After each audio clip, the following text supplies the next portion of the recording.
his address. After the ceasefire was announced, there are questions and some doubts in the mind of the Indian public. Prime Minister could well address those. Meanwhile, the Indian DGMO and the Pakistani counterpart have started their scheduled chat, and we are awaiting details from that. What we do have more details of are the operations that targeted Pakistan military and especially the air bases. DGMO of the Tri-Services spoke to the media in the afternoon today and showed more images of like the Chinese-made missiles that were brought down in India, along with other Pakistani drones and missiles that were also intercepted. So let me just break down first up all of these air bases and others that have been attacked. As far as the Indian action is concerned, our armed forces have inflicted significant damage on Pakistan's military forces during this three-day confrontation, including downing fighter jets from Pakistan with advanced technology and striking military installations. So let's take a look at Noor Khan Air Base, for example. It is located in Rawalpindi's Chaklala area. It is said to be the main transport and logistics hub for Pakistan. The base also houses VIP transport planes used by the political and military leadership of the country. 5 to 6 squadrons of the Pakistani Air Force are stationed here, and they include some of the premier transporters as well. The airbase has played a crucial role in past conflicts, including the 1965 and 1971 wars. Situated about 200 kilometers west of Amritsar is Mushaf Airfield, said to be the most elite and widely operational base in Pakistan, consisting of its most capable combat aircrafts and best equipped squadrons, highly trained pilots and commanders. It's home to the F-16, the J-16 and the Mirage 5A. The Murid Air Base, located in Chakwal district of Punjab province, is the hub of drone operations that were unleashed on India for 2 days. The base is known for housing its unmanned aerial vehicle and unmanned combat aerial vehicle fleet. Rafiki Air Base at Shorkot in Jang district of Punjab was also hit. Named after 1965 war hero for Pakistan, squadron leader Sarfaraz Ahmad Rafiki, this base also houses JF-17 Thunder and Mirage fighter jets along with support helicopters. Its central Punjab location allows rapid deployment across Pakistan's eastern and western fronts, making it a key node in the country's air defense system. The Pakistan military installation is located in the Rahim Yar Khan city in South Punjab in Pakistan as well. This base is strategically located for rapid deployment and operations across the eastern and southern Pakistan. It is said to be an important forward operating base that faces Rajasthan in India. Pakistan's Bholari Air Base is located near the town of Bholari in Jamshoro district in Sindh province. This airbase is home to US-made F-16 and China-made JF-17 jets as well, critical to Pakistan's southern air operations. Shahbaz Air Base in Jacobabad was another target. This is located in North Sindh, opposite to Rajasthan, about 170 kilometers from Longewala. The airbase is used for fighter and support operations. This airbase is a site of the decisive Battle of Longewala, which was fought in 1971. Another Pakistan military facility located in Jamshoro district of Sindh. It was inaugurated recently and houses the 19th Squadron as well as the Operational Conversion Unit, which operates the aircraft F-16AB Block 15 ADF. So this is the length and breadth that the DGMOs have talked about that were targeted in Pakistan. But this is not it. Apart from the key military installations, India also destroyed 3 key air defense radars. Although smaller in size, Pasrur airstrip played a crucial role in emergency aircraft operations and dispersal.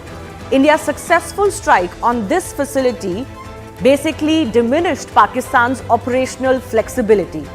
Roughly 70 kilometers of Lahore, Chunian Air Base is a vital operational site supporting both fighter and support aircraft. With a primary runway and an emergency taxiway system, the base is critical to maintain operations even under attack, and this is why this site was chosen. India also struck Arifwala Air Defense Radar, which provides information on north and northwestern India. Destroying it again diminishes Pakistan's operational ability in this region. The question though is, despite all of this pummeling that Pakistan has received at the hands of the Indian military, particularly the Indian Air Force, is it going to learn its lesson or not? That and more coming up. So the social media, the Twitter is abuzz with the fact that we hit a site called Kirana Hills, which is supposed to be the nuclear storage facility.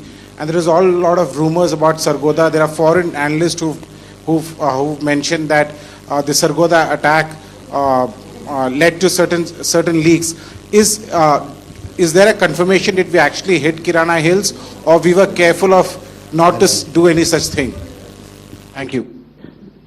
Thank you for telling us that Kirana Hill houses some nuclear installation. We did not know about it.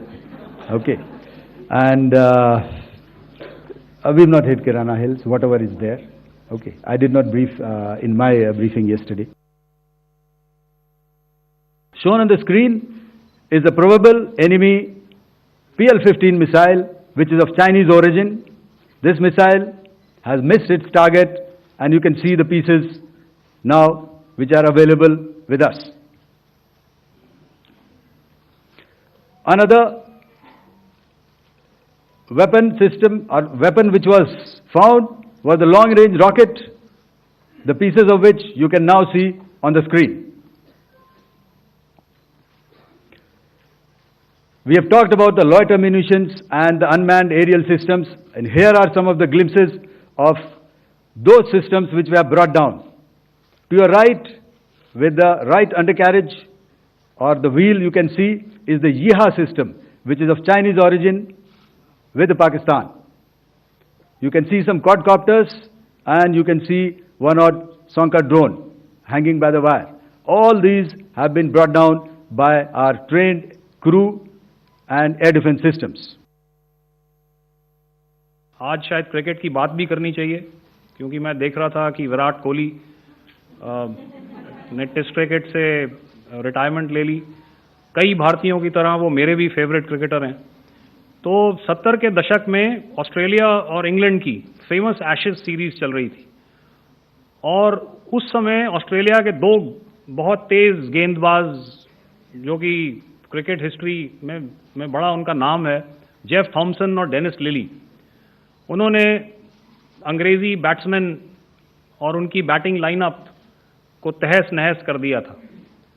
और Australians ने उस समय एक कहावत निकाली थी, that from ashes to ashes and from dust to dust. और अगर आप इस लेयर को देखें तो आप समझ जाएंगे कि मैं आपको क्या बताने की कोशिश कर रहा हूं। तो अगर आप सारे सिस्टम्स को पार कर भी गए तो आपको फिर भी एयरफील्ड या लॉजिस्टिक इंस्टॉलेशन या जो भी चीज़ को आप टारगेट कर रहे हैं, उसमें पहुंचने से पहले कोई ना कोई इस लेयर्ड ग्रिड का सिस्टम जरूर गिरा देगा।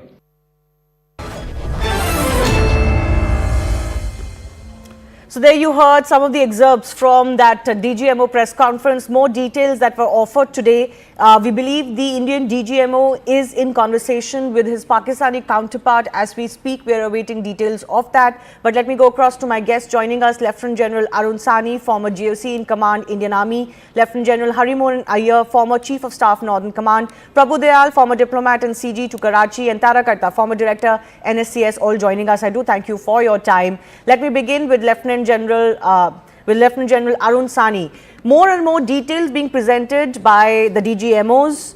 Do you see this as an effort, one, to counter the propaganda and the misinformation that the Pakistani side is peddling, but also just to tell the global community and Pakistan also of the damage that we can inflict, a reminder of what we have achieved and what we are capable to do if they were to attempt any misadventure again?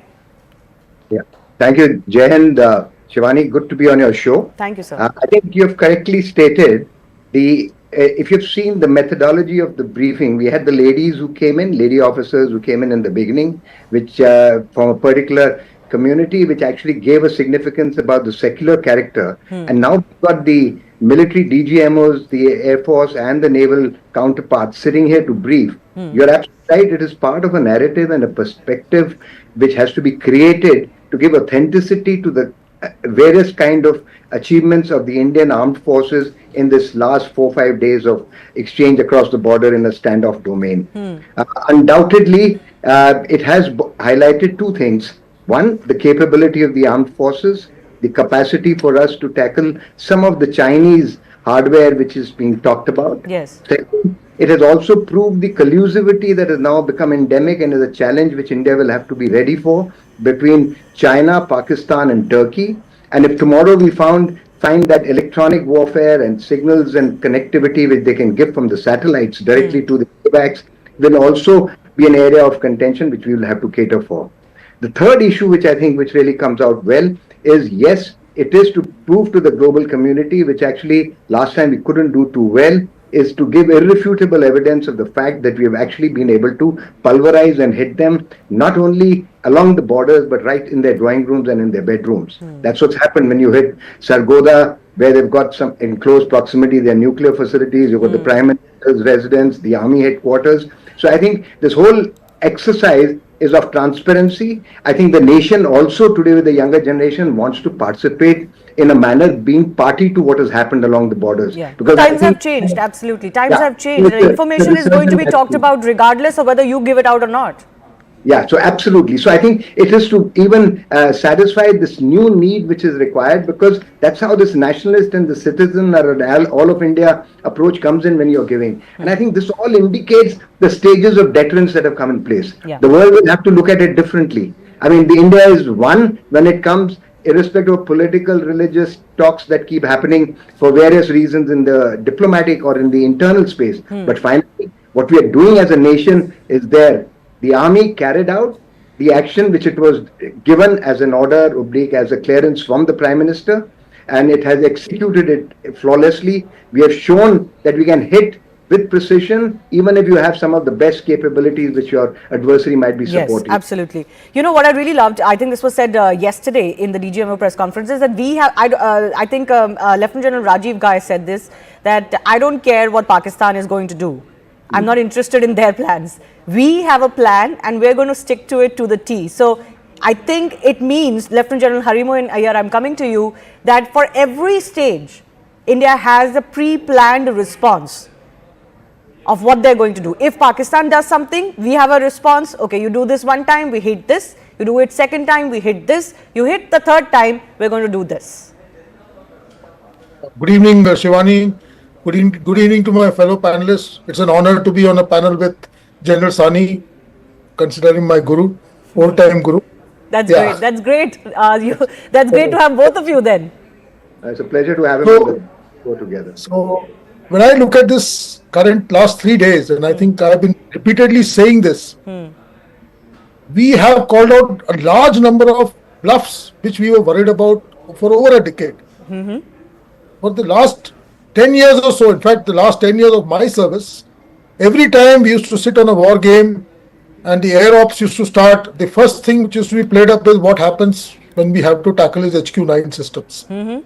He's got a tremendous air defense cover, whether we have to go high-low or low-high-low. There were all those parameters which Air Force used to work out to how to defeat the so-called invincible air defense package which Pakistan used to flout. He has also got a series of these radar sites which gets almost a gap-free coverage across the border. So it was a kind of a challenge for us, and somehow we gave it a first hit when we went to Balakot in 2019. That was an eye-opener to say that yes, there is a capability for us to break through this, but that we took it as a one-off thing. We never went after that. This last 3 days, in fact 6th, 7th and 8th, these 3 days have displayed that Pakistan's air defense system can be defeated. It has not only defeated, it can be dismantled. Today, as I look at it, I don't see him having a roof on his head. His entire armed forces, which were dependent on these so-called super air defense systems, which was supposed to prevent our forces from maneuvering into his territory, I don't think they will have the confidence of moving from place A to place B also, because he knows that our air will pick him up and knock him off. Absolutely, absolutely. Not only a lot of other countries. It's kind of symbolic. I said this yesterday also, and I say this. You should not see, and so people have been saying, we had him on his knees and all that. We have carried out symbolic hits at the length and breadth of his country. While where we went with one missile, tomorrow we can go with 10, maybe 20. We can put his airfields down for days, and like somebody said, he may be able to put his aircrafts in air, but he'll never be able to land them. So that kind of superiority we have, and the aircrafts are now going to be flying in a kind of a scenario where they are worried whether they'll be able to carry out their tasks. And it's kind of a thing which we have got into the commander's head, that he is going to be looking up all the time to see where this next round of hit is going to come on him. And the second thing which has happened is this bogey of drone warfare has been killed. When the Ukraine war happened, all of us were worried. We went in for various kind of modifications to our equipment because the way the Russian equipment, capsized to drone warfare from the Ukrainian side, and that too these Turkish and Iranian drones which went there, they created very havoc there. So we were a little worried. In fact, I was also part of a large number of studies to find out how to counter a similar situation in our scenario. And in fact, as it stands, I must say that I'm still working on one. I work with the IIT Madras now, and we are still trying to find solutions to this kind of a problem. It's not that it is one problem, there are multiple solutions. No, obviously technology will continue to evolve, and systems will continue to evolve. So we have to be on the watch. One thing we have made it very obvious in the last 3 days is, and as the DGMO very rightly put up, in fact, that was a wonderful statement he gave. There are so many layers. Yes. And if the drone manages to penetrate any layer, will be taken out. And the best part is our vintage L-70 guns have performed tremendously. Yes. And the indigenous systems have performed tremendously. Tremendous performance. And Can I? Very good techniques. No, absolutely. So I just want to, with our military guests, I just want to focus on two quick issues, and then I'll open this up to our other guests as well. I do thank you for your patience in advance. Lieutenant General Harimoin Iyer, do you want to take this? Today in the press conference, there was a confirmation that the surface-to-air missile site at Malir cantonment in Karachi was also one of the sites that India had hit. It is there on the map that the army presented today. How do you look at this particular bit of addition that we didn't know yesterday? So I guess the DGMOs or DG Air Ops has put it out today. Getting a surface to air site is akin to taking out a radar. It is basically a radar along with a missile site. So let's say you mentioned about Pasrur and Chunia. Pasrur and Chunia are those radar sites which give low level coverages. So when you go to Malir actually looks after the entire desert as well as the ocean, the Arabian Sea area. It is a very prominent site for our Navy as well as for the ground forces which operate in the creek as well as in the desert sector. Okay. So it's a major indication to them that if required, Karachi can also be without aerial cover, and we can play merry hell with them through the Navy. Through the Navy. That was the warning that was given yesterday itself. That was given, I think, yesterday by the DG Naval Ops. So this is just to, I think, amplify the issue that we are capable of. And it also, this map and the map that we showed you earlier shows you the length and breadth of Pakistan that the DGMO was talking about. There's literally no area left out of touch. And the fact that they couldn't do anything about any of these actions is what has pulverized the Pakistanis mentally as well. But before I open this up, Lieutenant General Sani, I want to ask you quickly about the Kirana Hills issue. The DGAO was asked about this. That question was posed to him. He said, we don't know what's there at the Kirana Hills. Thanks a lot for telling us, but we did not hit it. What do you make of his answer? What are we supposed to take with this? Take from this? I think his smile actually gave away everything that he wanted to get for the answer. But the issue goes that Sargodha itself has the SPD headquarters in the close proximity. Yes. That's the Strategic Planning Division, which looks at nuclear assets. So undoubtedly, the indication of hitting this, and that is where I feel, when you talk about Malir coming into play, I think getting across in depth into areas which they thought are high security zones, which can't be penetrated, has actually defanged and put another nail in literally their stand that India can reach us wherever it is. And maybe that's what forced them to actually get the outside agencies to come in and talk about bringing an end to the operations. And I don't know, there are rumors, as I say, rumors shouldn't be played, and that's what we keep advising everyone. But on the social media, there is something about some kind of an earthquake in 4.2 Richter scale. So I mean, you never know what got hit and what really didn't get hit. Well, there So is that issue of that alarming intel that we don't have the answers to, that the Americans keep talking about. All right, Tarakata, coming to you, you know, it seems like the military action is one thing, but we know what the psyche of the Pakistani military and even its establishment, let's say the general psyche of Pakistan is. The big question we're asking today is it going to really learn its lessons after all of this? Shivani, that's a very easy question. They're not going to learn a lesson. It's as simple as that. Yeah. I mean, we've been doing this for years. But you just saw, I think the DGISPR had a press conference where he very solemnly said, we are a jihadi army. Yeah. I mean, We what is believe wrong in with jihad. you? I think he said something like that. Yeah, something, I mean, to the effect. Yeah. Now, all these years, to tell you the truth, I had a lot of respect for the Pakistan army. This is, earlier. They were professional, they had a certain psyche. Now, I don't know where that has gone. So, they've kind of gone, they pushed us, right? Each time, when Vikram Misri was talking, each time he gave a chance for Pakistan to back off. They never took it.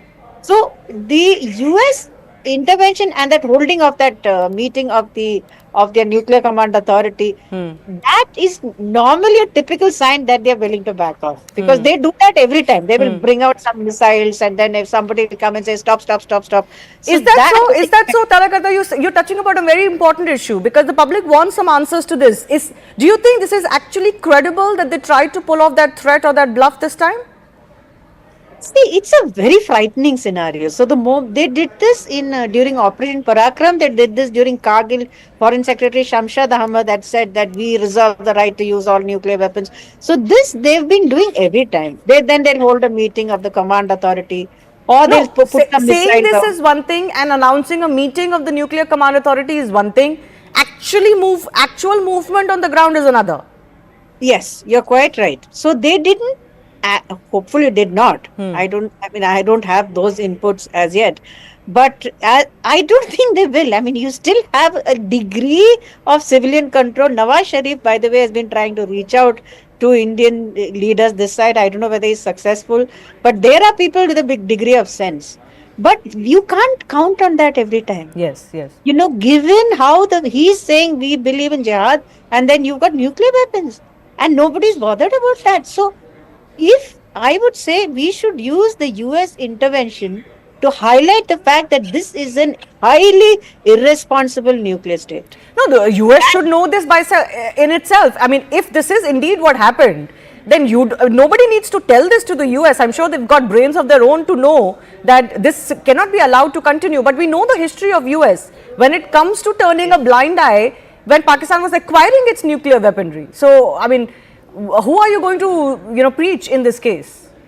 I think, also there is, as administrations change and bureaucracy changes in the US, the institutional memory starts changing. Now they've shifted away from terrorism to Ukraine, blah, blah, Gaza, these huge wars. You need to rekindle that. Okay. You had the whole non-proliferation debate. Then you shifted to a terrorism debate. Now you've got this conventional war. They have no time for you, actually, to tell you the truth. No, that's fine. That's fine. If they don't have any time, then don't meddle. But the reality is they have meddled. And they've meddled in a way which has muddled a lot of things. But I have to bring in Prabhu Dayal on this. So thanks a lot for your patience. Same questions to you. Do you think Pakistan could mend its ways? There are, as Tarakata says, some saner authorities, quarters in Pakistan that will say, okay, listen, this is not the path that we want to go down on, because India is going to absolutely pummel us.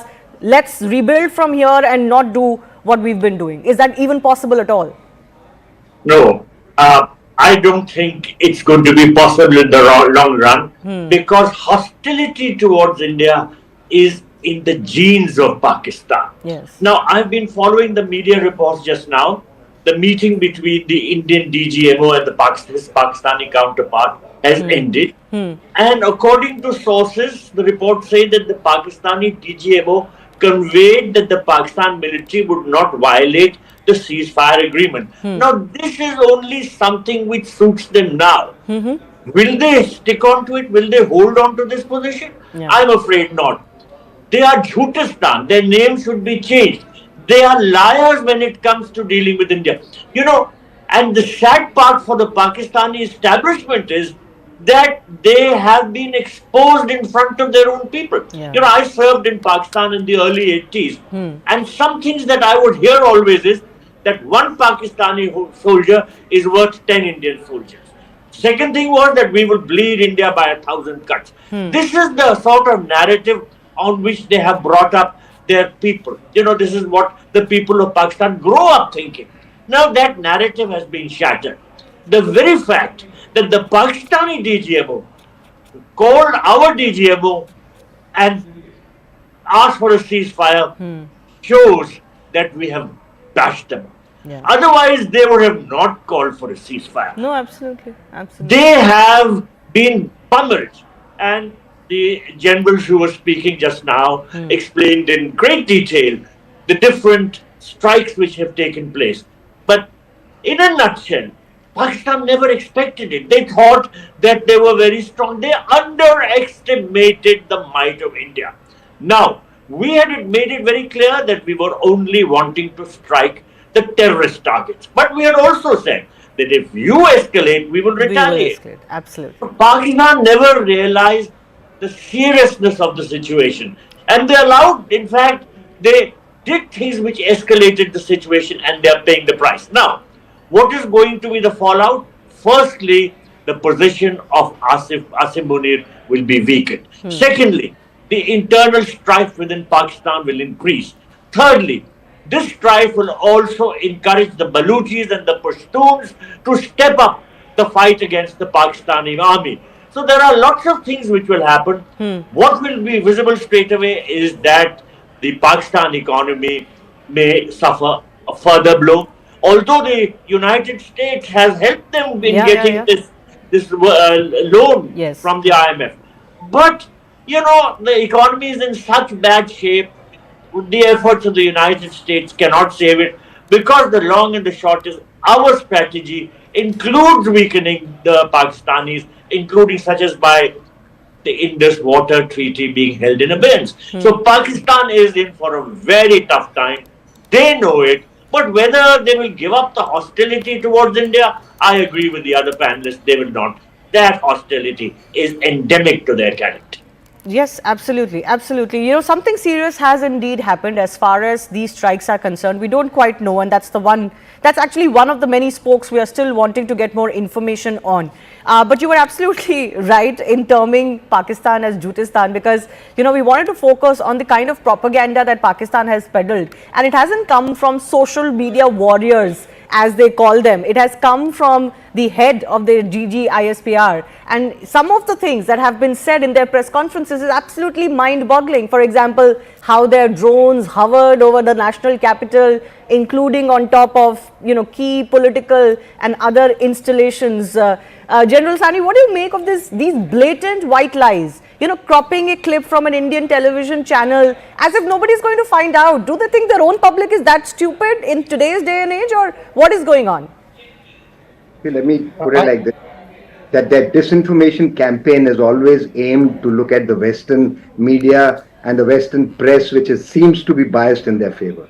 I think we have this great narrative challenge that remains, that irrespective of what you say, what was picked up, I mean, that stupidity of a DGISPR report with some pictures which any channel which is of any value will take 30 seconds to see that there were pictures from Lebanon and other places, was followed up by the Reuters and by the BBC, then by the Al Jazeera. And then these fancy articles in Telegraph UK about how this whole electronic wall of the Chinese capability has come in, which has now actually knocked the hell out of India's air forces. So I think what India needs to do is, which is what I think the Prime Minister has correctly done, we are going to have a long-term impact. It's going to be a sustained pressure on them. And I think the right thing happened. India refused to talk to any of their leadership and made their army cow down and ring up our DGMO to say, listen, we want an end to the ceasefire, or we want a ceasefire with immediate effect. The second thing which I would like to say is, I think India should continue to concentrate on building up its power. It's military, it's hard and it's soft power, it's economic power, it's standing as an economic power. Okay. I think itself will change it. So I would say sustained action needs to be done. efforts to build a narrative and change it with multiple forums needs to continue, which is happening. And more importantly, we shouldn't be too worried about what the world says. I think what the EAM said in one of these conferences recently, we are looking for partners and we are not looking for preachers to tell us what to do. India is capable of looking after its own interests. Yeah, I wasn't even too worried about how the international media is portraying certain things. Maybe their news cycle would adjust to the information that India is putting out now. Speaking of what's happening in India, India-Pakistan DGMO talks that began at 5 p.m. They've concluded. I'm still awaiting more details officially from that. But I just want to take our viewers through that disinformation campaign that I was talking about. For example, Pakistan officials claim that their armed forces damaged India's S-400 anti-missile system, a claim that India's armed forces categorically denied. Wing Commander Vomika Singh, in fact, had said that Pakistan is spreading fake news in this regard. Then Pakistan claimed that their military had destroyed a BrahMos missile storage site as part of their retaliatory operation, but the Indian Armed Forces rejected those as well. Not stopping at that, Pakistan intended to spread more fake news by claiming that India's airfields in Jammu, Pathankot, Bathinda, Nalia and Bhuj have been hit by them. Indian Armed Forces have in fact, with facts and images, put out the fact that all of these facilities are completely intact. Pakistan, that has been targeting civilian areas, has accused India of deliberately targeting mosques in Bahawalpur and Murid case. So they tried to give it that religious spin. But it is very clear that regardless of what those structures are, Indian armed forces have only targeted terror sites. So if they are mosques, if they happen to look like mosques or function as mosques as other times, it's irrelevant, isn't it? We've seen this playbook for a very long time. Pakistan militaries falsely claimed that Indian drone tried to target holy place of the Sikh community at Nankana Sahib. This is of course another angle from that entire K2 strategy. The External Affairs Ministry described it as a blatant lie and said that Pakistan is again desperately trying to impart a communal hue to the situation with an intention to create discord. Pakistani army officials during their press briefing claimed that Indian missiles have hit Afghanistan. Another claim rejected by Foreign Secretary Misri. He called these frivolous. After being punished by the forces, Pakistan made a laughable claim that Indian armed forces were targeting their own cities and then blaming Islamabad for those drone and missile attacks. Foreign Secretary Vikram Misri stated that only Pakistan can come up with such claims, and India has, this is a desperate attempt by Pakistan to disown its own act of aggression. I think this is where he used the act of farcical denial, which is an example of its duplicity. Pakistan even claimed that heavy damage was inflicted on ammunition dumps in Chandigarh and Beas, another claim that has been rejected by the Indian Armed Forces. And Tarakata, look at the differences in the way we are conducting our press conferences and the way they are conducting their press conferences. They're, using edited version of Indian media clips. Like children, really. I mean, 4th standard kids can do a better job today. Or they're cutting and pasting two different statements where you can see the background changing. There is credible information that some of their Navy fleet images that they have shown are actually photoshopped images of the past. So this is almost laughable. No, I quite agree with you, Shivani. Especially that, the one which he showed, that he showed a whole map saying how a missile came, it was targeted to Pakistan, it hit Amritsar. Yeah. I mean, who believes that? But the other difference is that, when our people talk, it's not a chest beating exercise. It's a very factual, this is what we've done, here's the photograph. This is what we've done. That's not how they behave. Theirs is, oh my God, we are so wonderful and we are so great. No, they declared victory. There are posters of Shehbaz Sharif with with these lines like we have won and all of that. I mean, this is just mind-boggling. It's quite hilarious. But I'm saying, okay, you guys do that. Yeah, I mean, as long as you got this lesson right, what the PM is going to say, that all of this depends on how you behave on the terrorism issue. Yes. Everything is contingent on that and how we're going to deal with that. Their demand for Kashmir, which is the whole point of this whole exercise, and which they have tried for decades, is what we need to watch out for, because this is an attempt to get at your water. They are not bothered about Kashmir. This is an attempt to control the waters of the Indus. So let's see how this goes. But as of now, we are good. We are not boasting, and we are pretty happy with where we are. Lieutenant General Iyer, you want to come in on this? Just the sheer amount of lies, they're not even sophisticated lies, and I don't know who they think this is fooling in today's day and age. Surely the Pakistani public is not going to be fooled by this either. No.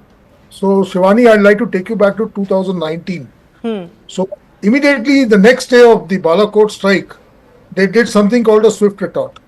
And it was basically flying over their own area and releasing some weapons in selected areas. They were hitting all over the countryside in J&K and very shallow depth. Unfortunately, there was an air intrusion of our side. We chased them out, and we had a pilot which went into Pakistan, and they claim it as a huge victory. Yeah. So on 8th, I personally believe they were looking at a face saver from their side. They hoped that they would be able to do a similar kind of a thing, and they will be able to get out saying that we were the superior ones. I heard large number of people saying that they threw 24 missiles at us, we'll send 48. Even in the nuclear test, we did 5 tests, so that guy went and did a 6th one just to show that I am superior. So what happened was on the 8th, when they tried their drama with us, we just didn't let them enter anywhere. That was something they did not prepare for. And when they tried to hit us, the response which went from us was very, very severe. We knocked out their complete command, communication and radar systems. In fact, somewhere in the evening of 8th, I believe Lahore didn't have any aerial cover. Yes. And if an offensive had been launched that day, there would have been very hell to pay as far as Pakistan is concerned. Thereafter, since they were not able to do anything, the next full day they tried to, conjure some kind of results which they can tell their own public. So when you were saying who is so stupid, the public in Pakistan is stupid. That is why they are running around with flags. They are believing that so many aircrafts have been down, DS-400 has been hit, Delhi has been hit. So they are trying to spin a story which unfortunately DGISPR somehow has got a kind of hold on their own public, that whatever he says the public tends to believe. And that is the only reason why Pakistan Army is able to have a hold over the country. Because the public has unhinging faith as far as their army is concerned. They feel the army cannot do anything wrong. And I also feel this is basically because the political system is a horrible one. So the only system in Pakistan which the people have little faith on that is their army.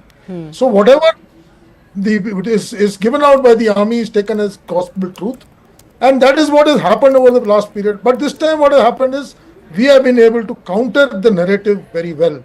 Unfortunately, I felt on the 7th or 8th day, I think I mentioned it in your show also. Yes. Our information, this thing was a little less. What we have been able to do over the last 2 days, we have completely destroyed the narrative. And Western media has actually picked up whatever these people were pushing out on the 7th. So that's interesting, because I want to go to Prabhu Dayal with this as well. We shouldn't care too much of what the Western media is saying. There are stories within stories. Some of the American media may be doing, some say, all of what they're doing, believing very happily the information that Pakistan is feeding them, knowing very well that those are not reliable sources, because there is a story of the weaponry here as well. If India has taken those hits, then it kind of pits American weapons versus the ones that India has. So do you think those plays are also very much alive here, which is why some media is so keen to take every word coming out of Pakistan as gospel truth, and some of it is like so easily verifiable and fact checkable? You're absolutely right. There is a clear agenda in the sort of reporting which some sections of the Western media are indulging in. I wouldn't say all sections, because there is only a particular section which is pursuing a specific interest, which you have highlighted, and that is to showcase the sort of quality of American weaponry which India should acquire, rather than, for instance, their files. And the Pakistani... And the S-400, for example. Yes, and the Pakistani fake news about having shot down the Rafale, etc., is being bought by the sections of the Western media. Now, you have spelled out the entire range of fake news which the Pakistanis have spun out. And I had raised my hand at one particular point to say that perhaps an even more suitable name for Pakistan, because of all the fake news, is Fakistan. They are selling fake news to the world and to their own people. But, and this is a fundamental but, many Pakistanis are not buying their government's narrative. There is umpteen, sort of social media availability of handles where the Pakistani narrative is being openly questioned. Yes. And in fact, not just in social media, even within the Pakistani parliament, there are members of the parliament who are questioning what the Pakistani government has said or what it is doing. One member of parliament openly said during the deliberations there in the parliament that the Shehbaz Sharif is a geether, he's a jackal, he's doesn't have the guts. And don't be surprised, things happen very fast. Army chiefs are deposed in Pakistan. Once Asim Munir is deposed, he will be labeled a donkey because he has made big miscalculations. He totally underestimated the strength and the ability of the Indian armed forces. And the result is that Pakistan is paying a price. Pakistan's condition is worsening and will continue to worsen. Right. Pakistanis were hoping that the World Bank will intervene in this Indus Waters Treaty. But the World Bank chief, Ajay Banga, has clearly said that the World Bank has no role. The World Bank was only a facilitator. Yes. So now Pakistan realizes the sort of situation it is in. Yeah, absolutely. Two key things we are still waiting for. One, of course, if the ceasefire is to continue, post these DGMO level talks, what are the conditions that India is going to impose on Pakistan, because we certainly have the upper hand here. Secondly, how the world community is going to behave further from here.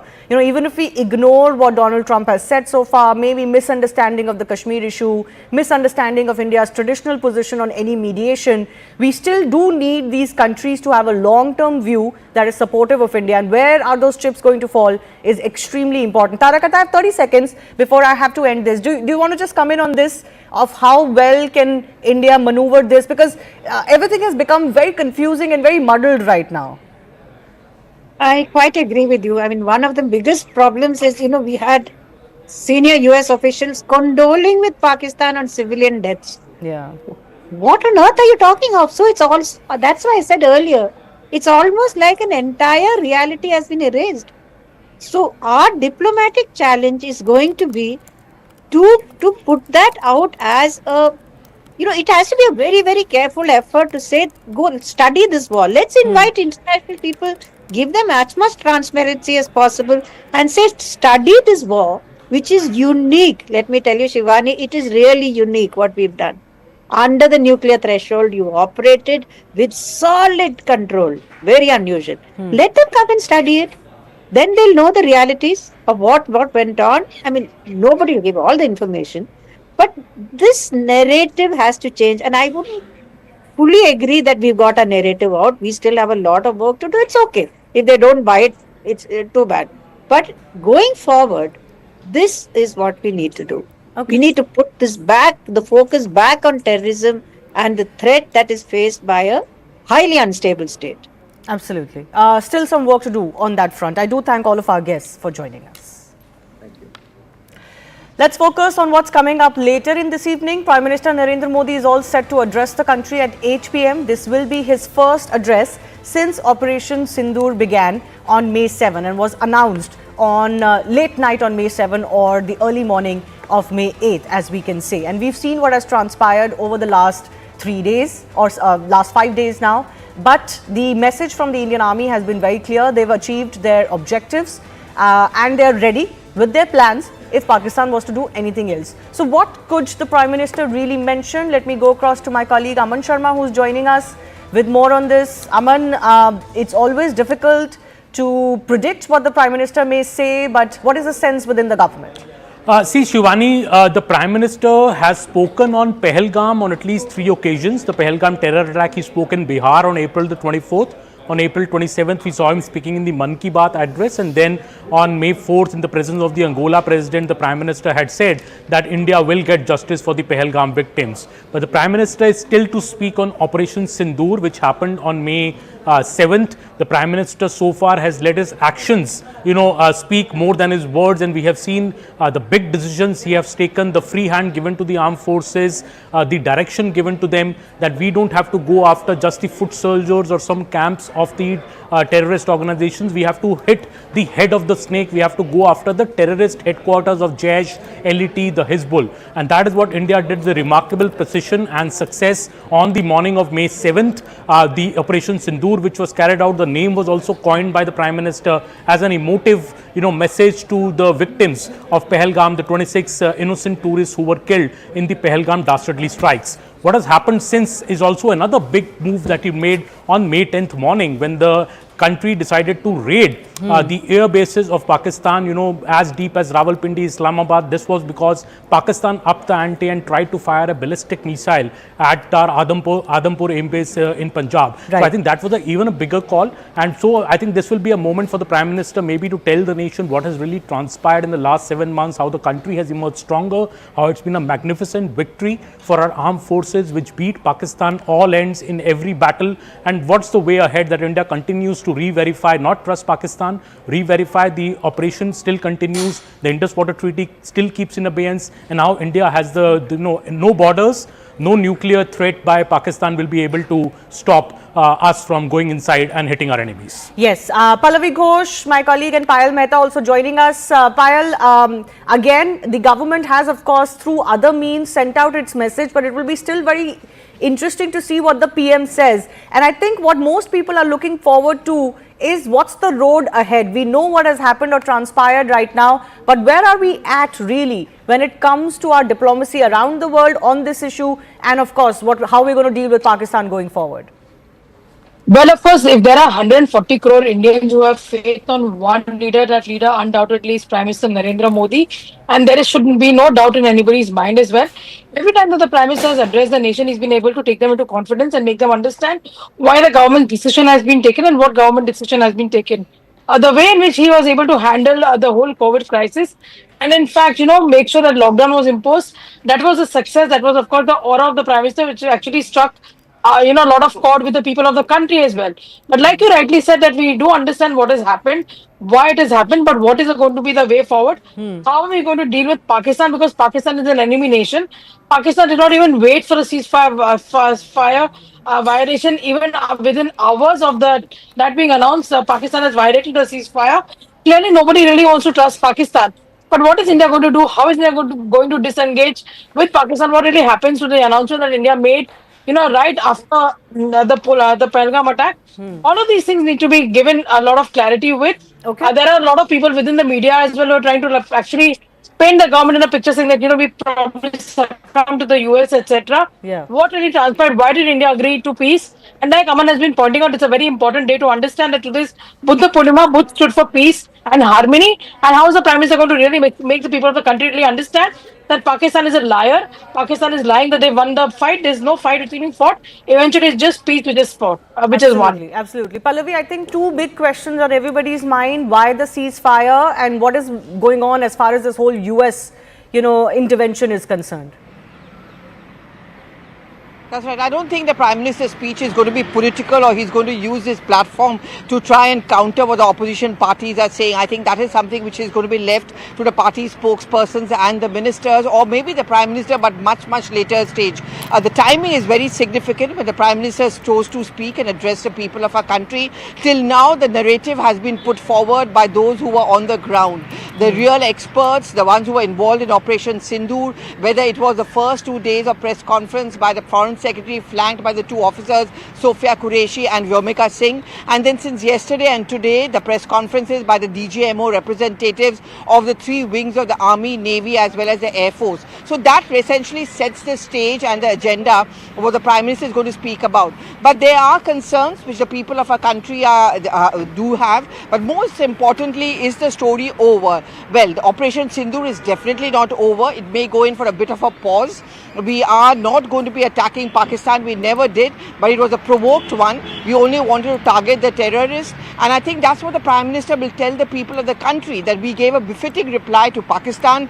We specifically targeted the people who know their job, did their job. But Pakistan is not a democracy like India. The Pakistanis don't have any concern. The government has scant regard for their people who are really crying because they don't have water, they don't have food. There's a problem of inflation massive in Pakistan, whereas India is almost heading to be $1 trillion economy. That's our target for ourselves. So he's speaking to a nation which is of course going to be looking for reassurance. He's also going to talk about morale boosting as far as the armed forces, our soldiers along the border, because the real fight is having to be fought by them. Yes. So I don't think it's going to be a political speech. Definitely it's going to be a feel-good speech, one which is reassuring and something which we all expect from the head of the government. All right. I do thank all of you for joining us. Let's wait and see what happens as far as that address is concerned. Moving on, we've got some updates as far as the India-Pakistan DGMO level talks are concerned. They are over. As I mentioned earlier, they have concluded today. They started somewhere around 5 p.m. this evening. All we know is that they have discussed modalities of the ceasefire and drone issues. Ceasefire modalities discussed for international border and the LC both. The talks will continue and the next date of the talks will be announced soon. So this is going to be a continuing, evolving process. My colleague Akash is also joining us with more on this. Akash. Shivani, you rightly pointed out that these talks have concluded, and in fact, just a while back, we have got a confirmation that how the modalities related to the ceasefire, in fact, at the LC and also at the international border, was discussed. And in fact, this input is by our investigation editor Manoj Gupta, that how these talks are going to continue. In fact, the next date would be announced soon, where both the officers, the 3-star officers from Indian side and major rank officer from Pakistani side, would continue this conversation. Until then, we are assuming that the situation and in fact the military action will be halted. So just give me a sense, Akash, what really happens as far as these DGMO level talks are concerned? When they say they discuss the modalities of the ceasefire, how are usually these conditions? How are these conditions, and how are they usually arrived at? Right. So Shivani, you see, in general, cases, every Tuesday these officers connect on hotline, or the offices of these officers connect, where the colonel rank officer or the brigadier rank officer discuss the issues related to LC specifically. We know that LC is an understanding where, it is not the international border, it is just the line of control where both the sides have their the area of control. In general cases, they discuss the sort of issues that are coming from the commanders at the LC. But in this case particularly, when we know that several sort of violations have happened, several sort of activities have been happening, last time when the officers, connected, they of course discussed about the sort of military activities that were happening. And from Pakistani side, it was requested that these activities should be stopped. And after that, it was decided, and in fact, agreement was there. In fact, understanding, I should say, was there that we should, in fact, stop these activities till the time we are not discussing the modalities. And in fact, the conditions on which, we will be, in fact, we will be going with. And in fact, now we are learning that today, in fact, this was the very part of the discussion, that how we are going to, go further. And specifically, if we talk about the ceasefire and the drone activity, so it was somewhere agreed upon that now, both the sides will not go for any sort of attack or any sort of military activity. Okay. But as far as, decisions are concerned, so, next date would be, in fact, decided, and in fact, will be given soon. Okay, all right, Akash, that's all the time I have. I have to take your leave. Thanks a lot for watching Plain Speak. My colleague Anand Narsimhan is joining you on the other side of a very short break.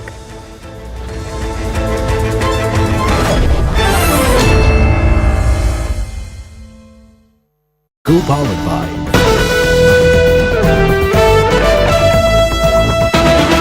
This mission is still not over. Deterrence has not been established. We pulled out under someone's pressure.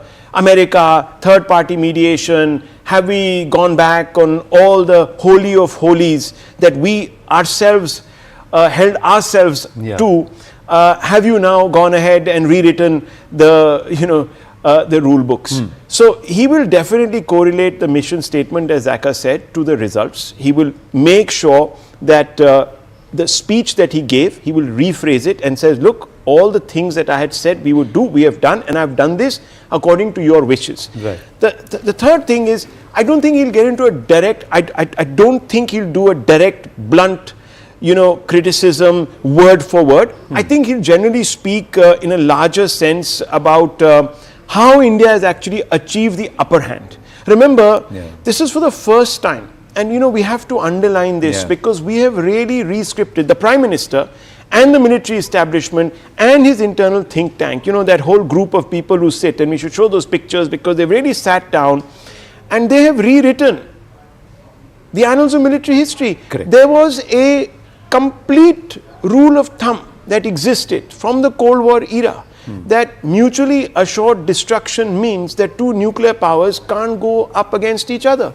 Here he has shown you that there is space under the nuclear threshold to impose costs. Correct. And this will be studied by all these others who live in the shadows and fight through proxies. This has never happened. So he will definitely take ownership and say that, look, in the pursuit of our objectives, we have demolished a large number of things that were thought to be completely immutable. Yeah, this entire Pakistan bogey of nuclear weapons and all of that it is possible in just punitive, well-planned strikes to even He said no one else has ever done it in 50 years after 1971. Whether he'll say all that, or the other aspect is that this is something which the DGMOs also highlighted upon Zaka, that it's a preparation of the last decade that's come to fruition. The other thing is this entire aspect of Atmanirbharta in defense. This is perhaps the biggest example. Is the Prime Minister going to use this to send a message to the world that Bharat is Atmanirbhar also to a large extent in defending itself? Attack capabilities, perhaps we had certain level of dependence, but that is also, a lot of it is now indigenous. It's being manufactured here. So you think that's perhaps another message that Bharat is a global military power, Bharat is also a military provider. Nations that were looking to China and other nations can actually trust Bharat's technology now. You think that's also a message that can come across from the Look, PM?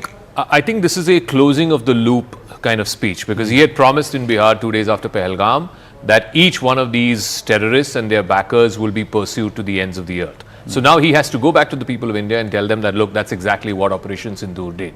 There is a bit of a fine balance that he has to walk, because Operation Sindoor was never envisaged as a military operation against another state. It was never meant to be, war with Pakistan. India did what it did. It targeted the terrorists, and India said, that's it, we're done. We're not escalating this. It's Pakistan that chose to escalate. And India, of course, had to respond because India has to defend itself. So Pakistan sent those drones, we retaliated. Pakistan then targeted our air bases, we retaliated. And I think, he'll definitely not address Trump or the Americans and this whole business about mediation directly. I don't think the Prime Minister will refer to that at all. But he will underline the fact that what actually forced Pakistan to come to the negotiating table at the end of the day was the military and power differential between what they did or tried to do to us and what our Indian armed forces ended up doing to Pakistan. It is that which forced the Pakistani DGMO to call his Indian counterpart and wave the white flag. Unimaginable punishment. The other thing is, interestingly, the Prime Minister has not said a single word on X or on social media on Operation Sindoor. He's not even congratulated or said anything, nothing. Contrary to Shehbaz Sharif, who's done everything on social media, perhaps otherwise nothing. The other thing is that he is not named Pakistan ever directly. There is no confirmation from PMO that the leaders of the world have been speaking, and it's all come from the other side. It's never come from the PM. So do you see somewhere a subtle message going to the world that you pick up the phone and you try and call me, I will talk to you, I will listen to you, but that doesn't mean that I'm going to obey what you say or I'm going to follow what you say.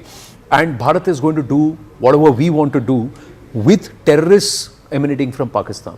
So that's our job. You don't tell us. You think that message is going to come across? I think we've already sent that message through sources in government. You know that we have not termed this a ceasefire. In fact, we've said that the operation is ongoing. In fact, Operation Sindoor is still on. That's it is the still message, on because your military kinetic options might be suddenly withdrawn for tactical reasons, but the